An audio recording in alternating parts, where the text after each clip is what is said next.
육적으로 부요하고 영적인 가난병으로 살고 싶습니까? 삶은 고단해도 영적인 배부름을 맛보고 싶습니까? 물론 둘 다 얻으면 얼마나 좋겠습니까? 그러나 우리가 이 두 가지를 얻기 위해서는 더 많은 노력과 더 많은 희생과 더 많은 자신을 돌아보는 그러한 시간들이 있어야 될 줄 믿습니다.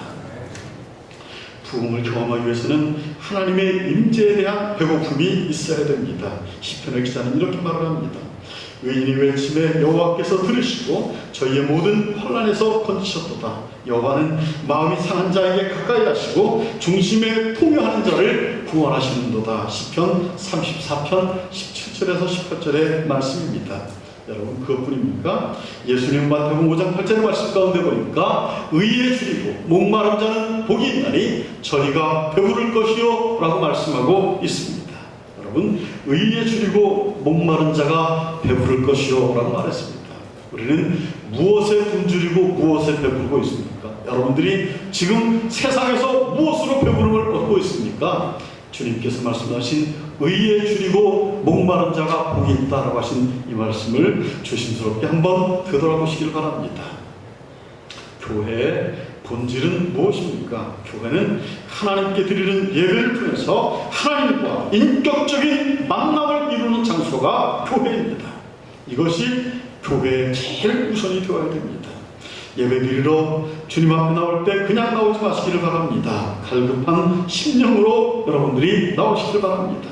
하나님을 만나고자 하는 그런 마음으로 교회에 나와야지 교회 와서 자꾸 시계바늘이 왜 이렇게 우리 교회는 천천히 가나 시계가 고장난 게 아닌가 이렇게 생각하면서 이상한데 라고 하면서 자꾸 시계를 보시면은 우리의 마음이 자꾸 조급해집니다. 우리 교회 시계는 정확히지 않습니다. 오늘 본문의 말씀을 보시기 바랍니다.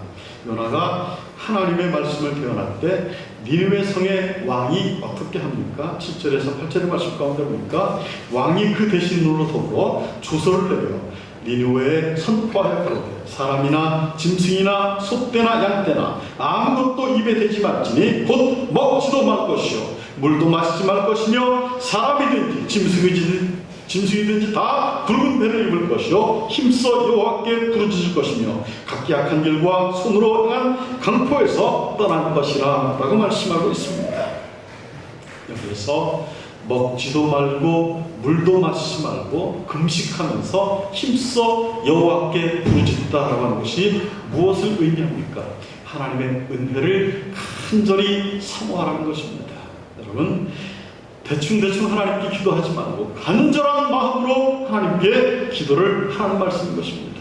제가 일전에 기도원에 가서 기도를 하는데 기도원 원장님이 연세가 지긋하신 장로님이셔요. 근데 장로님이 딱 보면은 이놈은 싹수가 있는 놈인가 없는 놈인가 이렇게 딱 눈에 들어오나 봐요.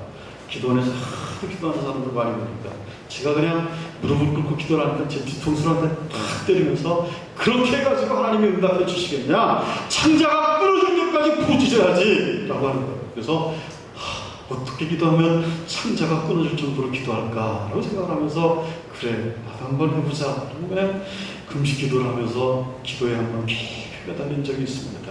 여러분, 우리가 이 요나서에서 아니 성경에서 일어나는 그러한 하나님의 임재하시는 순간은 그냥 부지불식간에 일어나는 게 아닙니다. 아무런 계획 없이 우연히 일어나는 것이 아닙니다. 예수님이 그 안진뱅이를 일으키시고 혈류병자를 고치시고 눈먼 자의 눈을 뜨게 하는 것이 우리의 생각으로는 그냥 우연히 이루어진 것처럼 생각이 들지만 하나님께서는 벌써 그 병고침을 받는 자의 믿음을 꿰뚫어보는 그러한 안목이 계실 것입니다. 그에게 하나님께서 축복을 해주신 것입니다. 여러분, 우리가 예배를 드릴 때 그러한 마음으로 드려야 됩니다. 하나님께 우리의 감추어진 모든 것을 다 드러내는 마음으로 우리가 하나님께 예배를 드린다면 하나님께서 우리의 상한 심령을 어루만져 주시고 안아주시고 우리의 삶에 축복을 해주실 줄 믿습니다. 니느웨 성에서 요나가 하나님의 말씀을 대언했을 때 왕부터 그 짐승에 이르기까지 모두가 다 회개를 했습니다. 힘써 여호와를 부르짖었다라고 하는 말은 하나님의 은혜를 간절히 사모하는 것입니다. 악한 길과 손으로 행한 강포에서 떠날 것이라 라고 하는 것은 회개하고 바른 삶을 살라는 것입니다. 그래서 하나님께서 임재하셔서 자신들의 죄를 용서해 주실 수 있도록 하라는 것입니다. 결국 어떻게 되었습니까? 하나님께서 니느웨를 벌하지 않고 용서해 주셨습니다. 여러분, 우리 사랑하는 성도님들도 이 세상을 살아가면서 원치 않는 어려움 가운데 직면할 수가 있습니다. 하나님께서 여러분들의 신앙을 연단시키기 위해서 아픔을 주실 수도 있습니다. 그럴 때마다 하나님을 만나고자 하는 간절한 마음을 가지고 우리가 그 마음이 간절할수록 하나님의 더 큰 은혜가 임한다는 사실을 여러분 깨달으시길 바랍니다. 하나님은 당신을 만나고자 갈망하는 자를 만나주십니다. 당신의 손길을 원하시는 자를 만져주시고 치료해 주십니다. 우리의 삶에 막힌 것을 회복시켜 주시는 것이 하나님의 역사입니다. 오늘 이 자리에 나오시면서 어떠한 마음으로 나오셨습니까? 지금 여러분의 마음의 그릇은 어떠한 상태입니까? 텅 빈 그릇입니까? 아니면 무엇으로 가득 차 있습니까? 만약 내 마음에 세상에 대한 염려와 근심과 그리고 세상이 주는 그러한 유익으로 가득 차 있다면 우리 이 시간에 하나님을 만날 수가 없습니다. 두 아이를 종으로 넘겨줘야 할 처지가 된 여인이 엘리사에게 와서 자신의 상황을 말하였습니다. 엘리사가 그녀에게 뭐라고 명했습니까? 빈 그릇을 빌려오도록 해라 라고 이렇게 말했습니다. 그것도 조금이 아니라 네가 할 수 있는 한 모든 그릇을 통으로 해서 가져오너라 라고 말했습니다. 빈 그릇에 놀라운 일이 일어났습니다. 엘리사가 기도를 하니까 그곳에 기름이 가득 채워졌습니다. 여러분, 우리의 마음이 텅 빈 그릇이 되어 있을수록 비워지면 비워질수록 하나님의 그 채워주시는 역사가 여러분들에게 함께 임하실 줄 믿습니다. 아멘. 사랑하는 성도 여러분, 여러분의 마음을 비우시길 바랍니다. 하나님을 내 마음에 모시고자 하는 간절한 열망이 있으시기를 바랍니다. 하나님께서 채워주실 것입니다.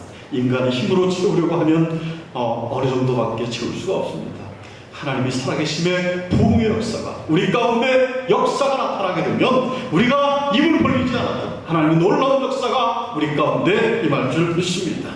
세 번째는 말씀으로 돌아가야 됩니다. 성도는 하나님의 말씀에 갈급해 있어야 됩니다. 말씀에 목마른 자들이 되어야 됩니다.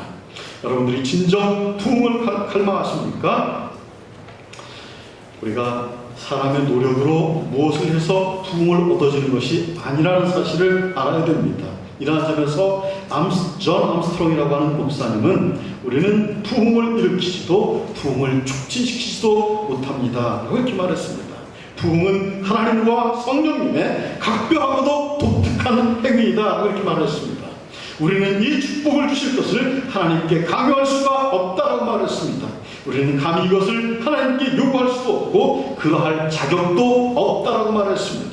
그렇다면 우리가 할 수 있는 것이 아무것도 없다는 말입니까? 하나님 주실 때까지 기다리기만 해야 된다는 말입니까? 아닙니다. 신학자인 제임스 패커라고 하는 사람은 부흥에 대한 우리의 태도가 어떻게 해야 되는지 이렇게 말을 합니다. 오직 하나님의 은혜를 통해서만 받을 수 있는 것을 얻기 위해서 인간적인 재주에 의존하는 것은 교만한 일이다. 터무니없는 일이고 또한 성과를 기대할 수가 없는 일이다.